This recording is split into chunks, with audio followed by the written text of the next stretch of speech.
60 degrees on February 1st. 2 coyote skulls. Untouched for a year. A dead hawk nothing would eat. What are the odds? Chalcedony microcrystalline quartz. SiO2. But it isn't just silicone and oxygen. This is Salina Blue. Born in brecciated limestone, forged by volcanoes, shaped by earthquakes. Time doesn't just pass here, it crystallizes. Which means I'm walking on a mystery millions of years old. Heat lines dancing, maps left folded in the dash. Old road nameless, dust paints gold along the glass. Wind keeps stories whispered low in every bend. Follow the ridge column where the gravel never ends. Out where the dunes draw lines in the sky, I just keep walking, don't ask why. Following the land, every curve, every fracture, quiet little wonders calling me after. Oh, this open heart venture, they'll sing about Sheena's adventures, soft as a prayer carried by the weather. I'm moving, the desert says together.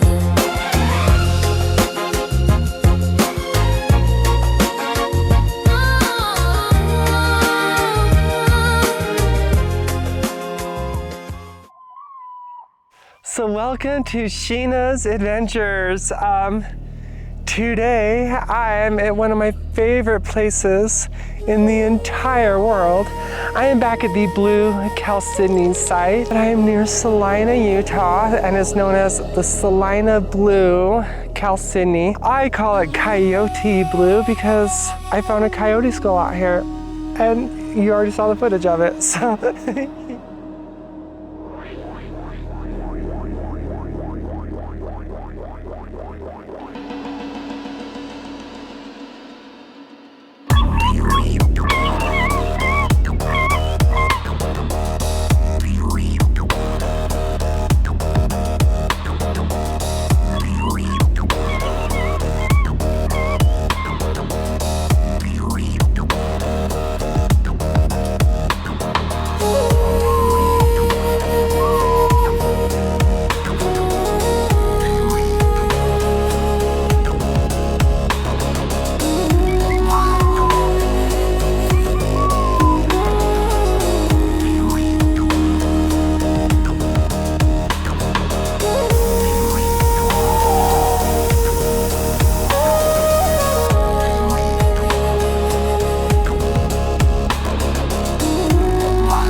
So, I just realized my microphone wasn't on. That sucks. I just recorded so much footage. And so, yeah, if you notice that there's a lot of voiceovers on this, that's why. 60 million years ago, this was a scene of volcanic chaos, lava, ash, pressure, then silence. And in that silence, silica-rich water crept through cracks in the limestone, molecule by molecule, year by year, century by century, building something beautiful in the dark. Ancient peoples knew. They knapped this material into things like arrowheads.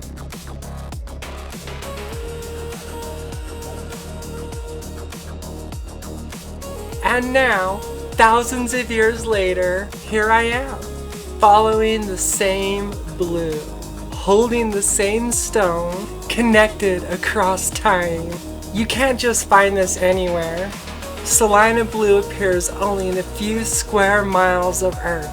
Right here in these hills between Salina and Aurora, Utah. Most people drive right past it on I-70, never knowing what's hidden in these washes. These are the same skulls, still here, still waiting. They led me to the blue once before, and now, a year later, they're about to do it again.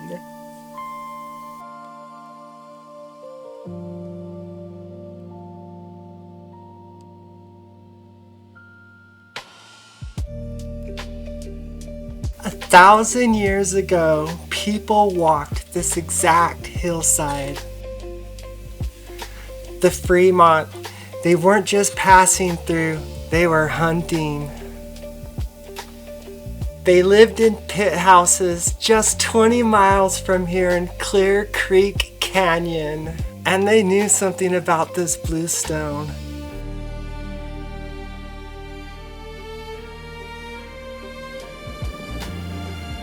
The Fremont knapped this material and shaped it into arrowheads, tools, weapons.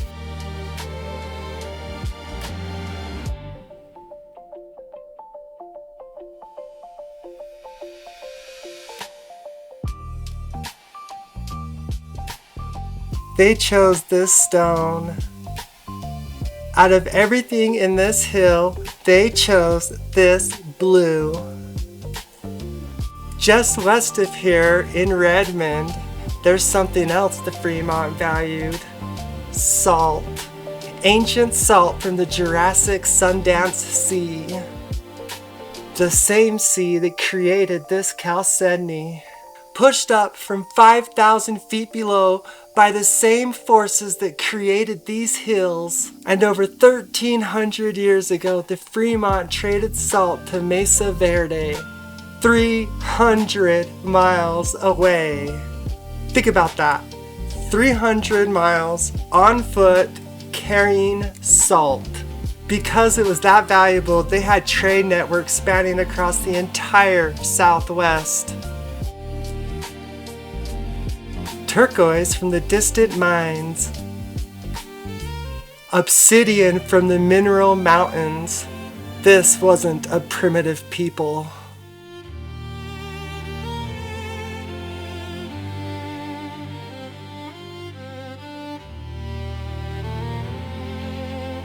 And when I find this blue, I wonder, did they find it the same way? Walking a dry wash after a storm, seeing that first flash of color against the gray limestone.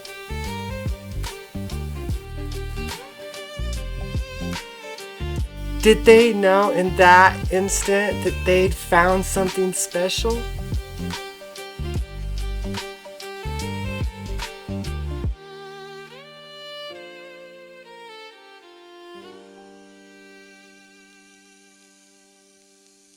They survived for 1,000 years by paying attention. And maybe that's what I'm doing too. Following coyote skulls, reading the land the way they did. Salina Blue only appears in a few square miles in this landscape between Salina and Aurora. Most people drive right past on I-70. The same I-70, built through Clear Creek Canyon in the 1980s.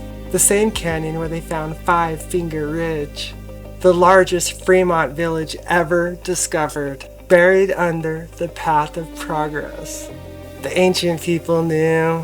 They knapped this stone into arrowheads, tools, weapons. They recognized its strength, its beauty.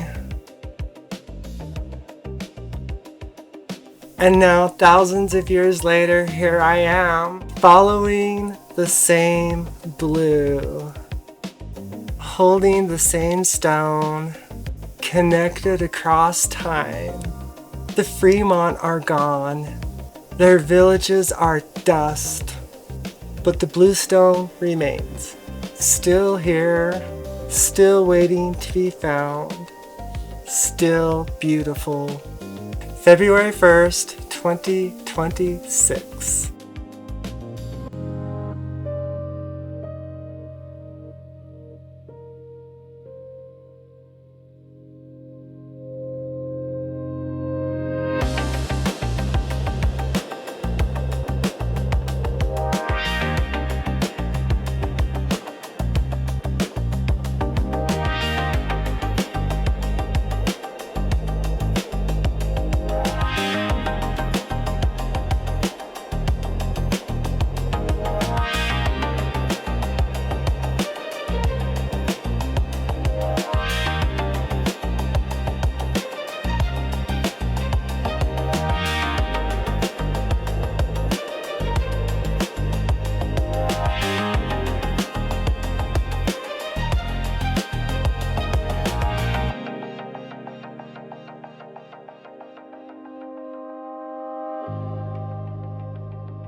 Well, lucky for you guys, you didn't get to hear me blabbing the whole time because my microphone wasn't on. So, yeah, I'll just have to do some voiceovers when I get home because, I can't remember all the stuff I said. I said a lot of stuff because that's me, I talk a lot. But I'm up on this steep embankment and I don't want to drop anything. Here's a beautiful piece. Now that my microphone's on and you guys can hear me, yeah, good times, huh? But, ooh, look, that's a gorgeous one. It's got some reds right there. So, I think I'm gonna take this one home and cut it. That is gonna be a beautiful piece, I have the feeling. Okay, that one is nice and translucent, as you can see. The lighting is not the best because we are dealing with 4 o'clock sun on a February. Oh, and yeah, it is February the 1st, and it is 60 degrees. 60 degrees out here. Like seriously, February 1st, it is 60 degrees. Like, I'm wearing a t-shirt and I'm kind of overheating a little bit in February. Like literally like a couple weeks ago, it was 19 degrees. When I was out shooting the wild horse herd out in the West Desert, it was 19 degrees outside and it was so cold. Anyway, here's some footage from that amazing adventure.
So those were the Onaki horses, or the Onaki horse herd from the West Desert.